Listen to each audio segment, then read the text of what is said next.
Okay, so today we are going to discuss the logical type of instruction in logical group. We already discussed two group. First one is data transfer group and arithmetic group. ठीक है ना? So okay, so today we are start with the logical groups. So let's see how many instructions are comes under the important instruction which comes under a logical group. So like देखिए, अब logical groups में कौन logical group मतलब and और XOR और एक हमने instruction इसके पहले वाली क्लास में पढ़ी थी कॉम्प्लीमेंट वाली. ठीक, this all are the logical group because complement में किसका यूज़ होगा, नॉट गेट का यूज़ होगा ऑब्वियसली. तो ये सब क्या है, लॉजिकल सर्किट्स हैं. तो इसमें जो भी लॉजिकल सर्किट की जो लॉजिकल सर्किट के ऑपरेशन परफॉर्म करेंगे वो किसके अंडर आएंगे, लॉजिकल ग्रुप के अंडर वो इंस्ट्रक्शंस आएंगी. तो स्टार्ट करते हैं फर्स्ट इंस्ट्रक्शन के साथ. फर्स्ट इंस्ट्रक्शन है ANAR. तो अब देखो ANAR है, इन सब में एक चीज़ कॉमन होगी, एक्यूमुलेटर. ठीक, क्या होगा, एक्यूमुलेटर का कंटेंट. एक मतलब ऑब्वियसली दो कंटेंट होनी चाहिए इनपुट में, तभी तो हमारा आउटपुट, तभी तो हम देखेंगे कि आउटपुट में हमारा क्या आ रहा है, राइट. तो इसमें से एक जो कंटेंट होगा वो किस में होगा, एक्यूमुलेटर में होगा. और सेकंड वाला किसी मेमोरी लोकेशन या रेजिस्टेंस या फिर डायरेक्ट डेटा दिया होगा, राइट, या रजिस्टर में, सॉरी. ठीक, ANAR है, इसका मतलब देखिए रजिस्टर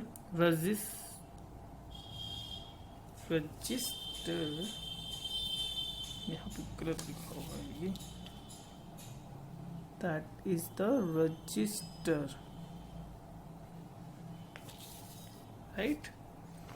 रजिस्टर आर के कंटेंट्स एक्यूमुलेटर के कंटेंट के साथ लॉजिकली एंड होते हैं.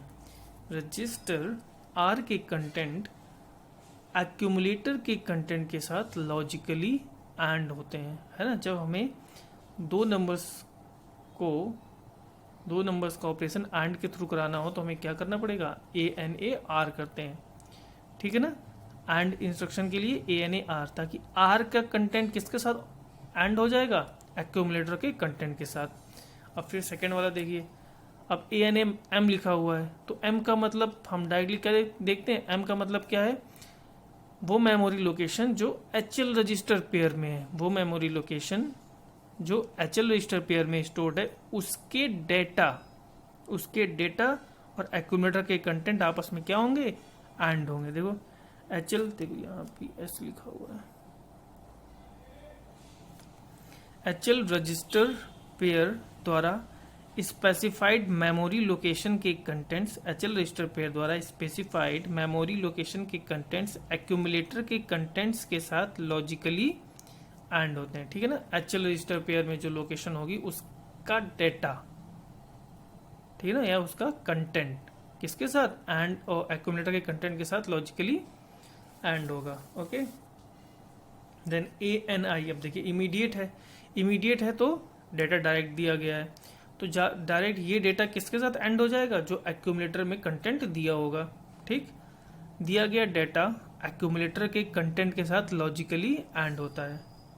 ठीक है, अब देखिए आते हैं, ये तो एंड का हो गया, वहीं से मालूम पड़ा है AN मतलब एंड. अब OR मतलब और गेट. तो फिर ये क्या दिया हुआ है, रजिस्टर.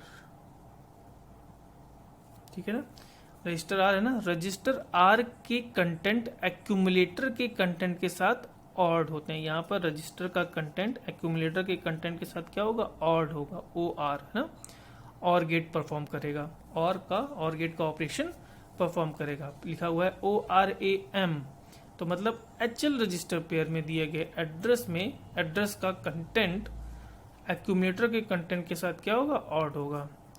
रजिस्टर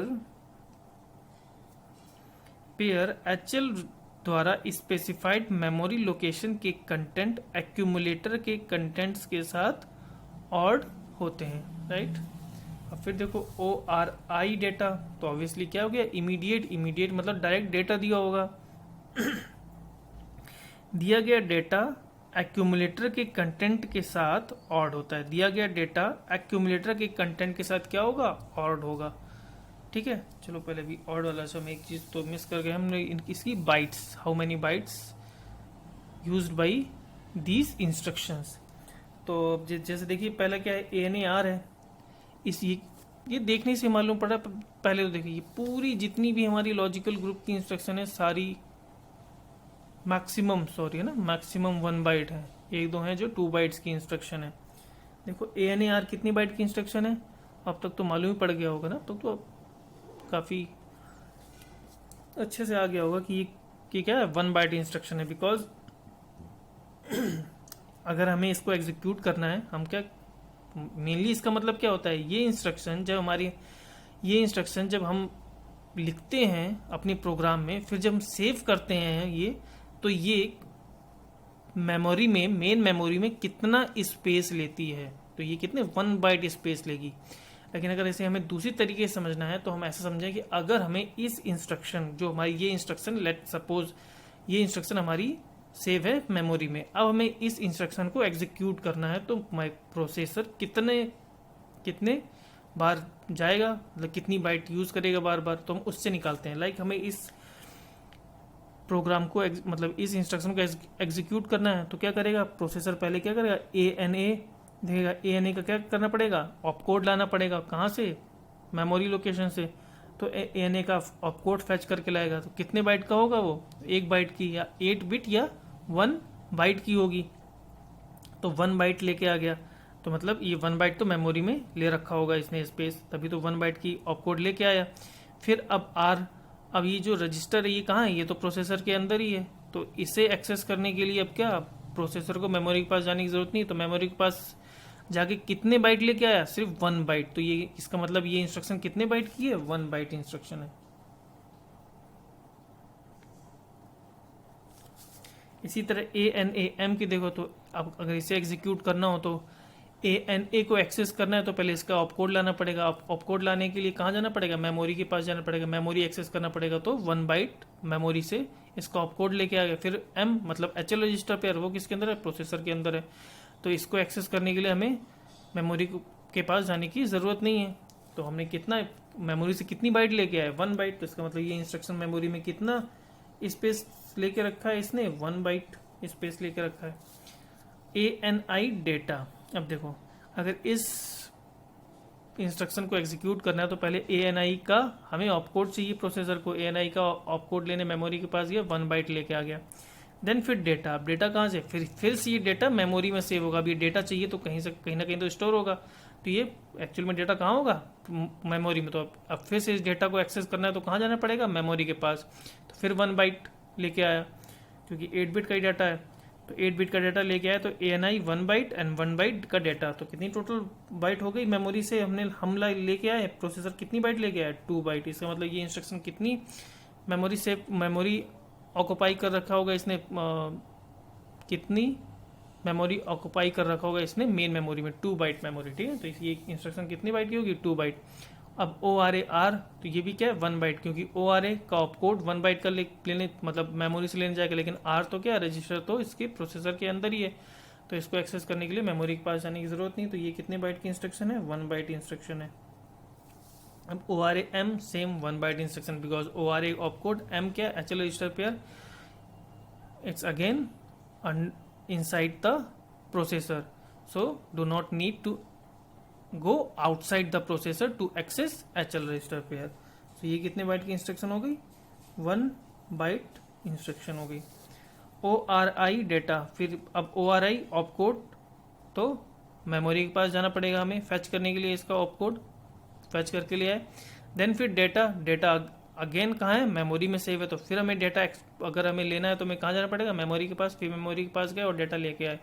तो पहले 1 बाइट ऑपकोड में, and then again 1 byte for fetching data और फॉर रीडिंग डेटा। तो क्योंकि ऑपकोड फैच होता है और डेटा रीड, तो first byte to fetch opcode and second byte to read data. तो कितने बाइट की इंस्ट्रक्शन हो गई? 2 बाइट की इंस्ट्रक्शन हो गई। ठीक है, चलो अब देखते हैं ये एक्स आर ए। अब एक्स आर ए से अपने आप ही मालूम हो जाता है एक्सक्लूसिव और एक्स आर ए एक्सॉर है ना, एक्सऑर एक्सक्लूसिव और। तो फिर